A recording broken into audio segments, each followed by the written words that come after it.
Pourquoi les femmes ne rivalisent-elles pas avec les hommes en sport? Les féministes rigoristes et plusieurs voix du mouvement LGBT avancent que les différences hommes-femmes sont surtout liées à la société. Mais la réalité biologique est indéniable et cela se voit dans le sport. Les recherches du physicien israélien Ira Amerman montrent que les performances féminines atteignent en moyenne 90% des records masculins. Et même avec toute la volonté du monde, cet écart ne se réduirait pas.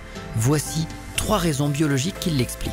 Première raison, la VO2 max. La consommation maximale d'oxygène, ou VO2 max, indique le débit d'oxygène maximal que l'organisme est capable d'absorber pour subvenir à ses besoins lors d'un effort physique. Elle est au sportif ce que la cylindrée est au moteur. Indicateur de performance physique et facteur limitant des capacités sportives, elle peut être améliorée par un entraînement spécifique. La capacité à consommer de l'oxygène est en moyenne 20% plus faible chez les femmes à cause d'une quantité d'hémoglobine plus basse.